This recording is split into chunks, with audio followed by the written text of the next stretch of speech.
हमारी जो इंडिकेटर की टेक्निकल एनालिसिस की क्लास थी उसकी हम इंडिकेटर सीरीज की लास्ट क्लास हम डिस्कस करेंगे आज।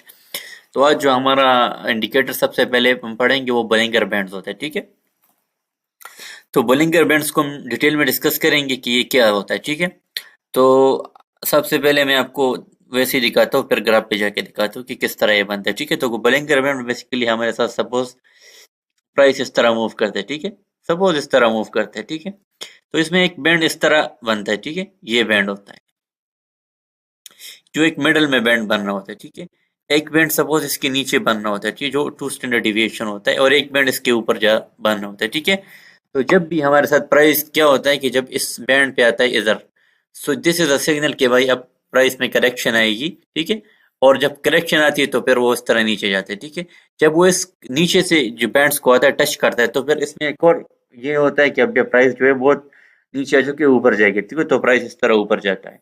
तो बहुत सिंपल है, इसमें हमारे साथ एक ये हमारे साथ जो बीच की लाइन हो मूविंग एवरेज की लाइन होती है बेसिकली, और इसके ऊपर और नीचे 2 स्टैंडर्ड डिविएशन की लाइन होती है जिसमें मोस्ट सारी वैल्यूज हम कवर करते थे, ठीक है, आ जाती है। तो जब भी हमारे साथ ये जो ये लाइन मूव कर रही है प्राइस की, अगर ये ऊपर को टच करती है इस तरह, ठीक है, तो मे भी पॉसिबल है कि वो इसको टच करे इधर से दोबारा अगर वो ऊपर जाती है, सफर वो इधर से जो है ऊपर जा रही होती है इस तरह, तो ये इंडिकेशन है कि भाई अब प्राइस में ये ऊपर बैंड तक जाएगी, ऊपर के बैंड के बाद दोबारा इधर भी आ सकती है, लेकिन अगर उसको नीचे आ जाती है इस तरह, तो पॉसिबिलिटी है कि नीचे आती है, जब वो इससे इधर बाहर निकल जाती है इसके साथ टच कर जाती है कैंडल, सो ये स्ट्रॉन्ग इंडिकेशन है कि प्राइस में अब दोबारा करेक्शन होगी और ऊपर जाएगा, ठीक है।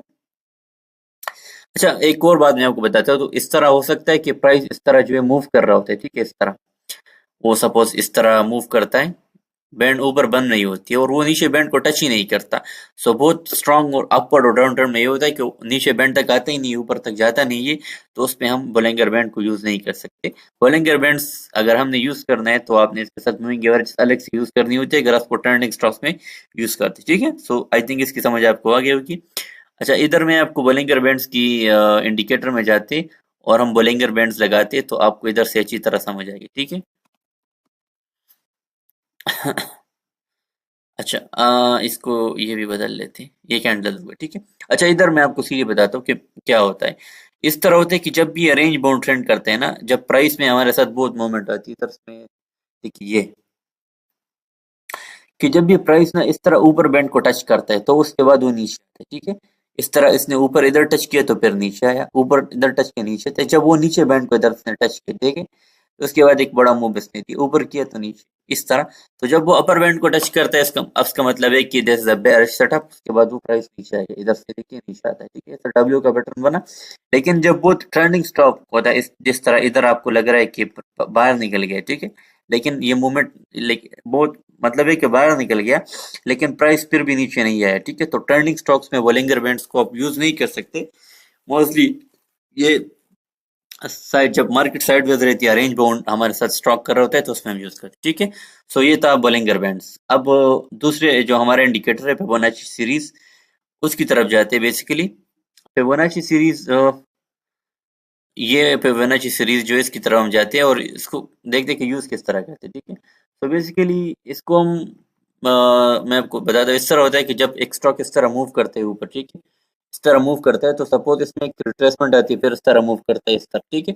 सो ये रिट्रेसमेंट जितनी आती है इसकी कैलकुलेट करने के लिए कि कितनी रिट्रेसमेंट आ सकती है, हम फिबोनाची सीरीज जो गोल्डन रेशियोज हो सकती है वो यूज करते हैं। ये इसको फिबोनाची जो था उसने डिस्क्राइब किए थे बहुत पहले, जिसमें हमारे साथ 0.3, 0.5 एंड 0.6 ये इंपॉर्टेंट वैल्यूज होती है कि प्राइस जो है इतना गिर सकते हैं नीचे, उसके बाद वो दोबारा करेक्ट हो सकता है। तो दीज आर इंपॉर्टेंट वैल्यूज, इधर तक वो गिर सकता है। अब मैं आपको दिखाता हूँ इसको ग्राफ पे, तो आपको आराम से समझ आएगा, ठीक है, कि मैं जो बता रहा हूँ आपको इंशाल्लाह समझ आ जाएगा। तो इधर से हम जाते हैं और ये बोलिंगर बैंड्स को हम पहले रिमूव करते हैं। अच्छा, ये इधर हमने बोलिंगर बैंड्स को रिमूव किया है। इधर मैं आपको वैसे दिखाता हूँ कि जहाँ पर रिट्रेसमेंट थोड़ी आई है ना, तो उसको मैं दिखाता हूँ कि किस तरह हम रिट्रेसमेंट को जो है वो कर सकते हैं, ट्रेड कर सकते हैं। कोई अच्छी खासी रिट्रेसमेंट जहाँ पर मिली है हमें ना, तो उधर से मैं आपको दिखा देता हूँ कि कहाँ पर हमें रिट्रेसमेंट मिली है अच्छी खासी, जिस पर हम यूज कर सके।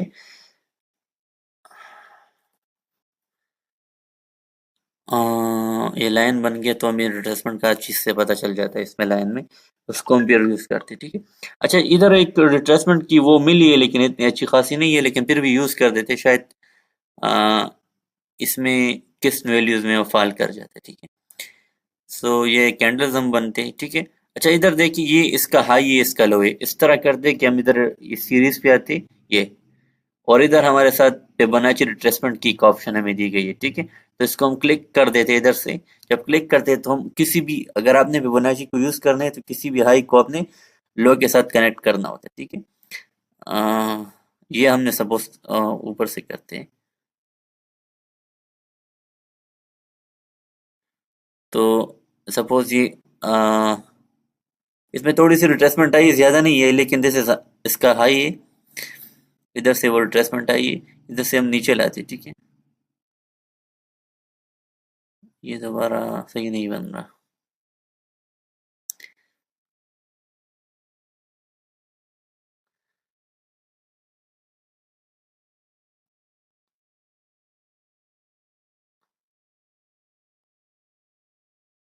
ये अच्छा, आपने इस तरह करिए तो आपको ये लाइन बताता है कि भाई इधर तक प्राइस है, इधर तक गया, वो दोबारा नीचे से कितना आ सकता है। इसकी पहली जो वैल्यू है वो 0.3 है, मैंने आपको 0.3 गोल्डन वैल्यू से 0.5 है। अब ये जो देखिए इसमें ये तकरीबन 0.3 तक आया है ऑलमोस्ट, और उसके बाद वो दोबारा ऊपर चला गया है। सो वो 0.6 और 0.5 ये गोल्डन वैल्यू से इतना तक प्राइस आराम से गिर सकता है। इसमें कोई भी वो प्राइस एक्शन को फॉलो करता है, उसके बाद प्राइस जनरली जो है अप ऊपर। तो रिट्रेसमेंट को फाइंड करने के लिए हम ये यूज करते हैं। इधर अगर आप देखें तो 0.3 तक गिरी है, 0.3, 0.5, 0.6, दीज आर गोल्डन वैल्यूज, ठीक है। नीचे जितने आप जाते हैं वो चेंज होती है। सो किसी भी अप ट्रेंड में या डाउन ट्रेंड में रिट्रेसमेंट के लेवल को कैलकुलेट करने के लिए हम फिबोनाची रेशियोज का इस्तेमाल करते हैं, ठीक है। अच्छा, लास्ट चीज है जो मैं आपको बताना चाहता हूँ कि वॉल्यूम्स क्या होती है, ठीक है। सो वॉल्यूम्स को डिस्कस करते हैं, टाइम ज्यादा नहीं करते और सीधे जाते कि वॉल्यूम्स को ट्रेड हम किस तरह करते हैं, ठीक है। अच्छा, बेसिकली वॉल्यूम्स जो बेसिकली वो जो सेलिंग और बाइंग होती है, अगर हमारे साथ वॉल्यूम्स भी बढ़ रहे हैं, मतलब है कि वॉल्यूम्स जो है सपोज वो बढ़ रहे हैं, उसके साथ प्राइस भी बढ़ रहा है, ठीक है। तो प्राइस इज इंक्रीजिंग, ठीक है, एंड वॉल्यूम इज इंक्रीजिंग, तो इसका मतलब है कि उसमें बाइंग हो रही है और प्राइस जो एक्चुअली बढ़ रहा है, ठीक है। पहली सिनेरियो ये। दूसरी सिनेरियो में ये होता है कि हमारे साथ वॉल्यूम्स जो है ना वो बढ़ रहा है, वॉल्यूम्स जो है वो बढ़ रहा है, इसमें क्या, वॉल्यूम्स बढ़ते हैं और प्राइस भी बढ़ती है, तो इसका मतलब है बाइंग हो रही है। लेकिन वॉल्यूम्स बढ़ रहे, प्राइस डिक्रीज हो रहा है, तो इसका क्या मतलब है, इसका मतलब है कि लोग सेल कर रहे हैं, अपनी पोजीशन को निकाल रहे हैं। तो सेलिंग की वजह से ना क्या होता है कि प्राइस डिक्रीज होता है, वॉल्यूम्स बढ़े क्योंकि वो सेलिंग की वजह से वो बढ़ जाते हैं, ठीक है। तीसरी कंडीशन ये होती है कि सपोज हमारे साथ वीडियोस में हमने वॉल्यूम के लेक्चर को कंटिन्यू करेंगे, उसमें हमने दो केसेस बता दिए। तीसरी केस ये होता है कि हमारे साथ सपोज एक तरह का अपवर्ड ट्रेंड होता है, मूव करता है। अपवर्ड ट्रेंड के बाद इस तरह होता है कि थोड़ी देर के लिए प्राइस इस तरह नीचे मूव करते हैं, ठीक है।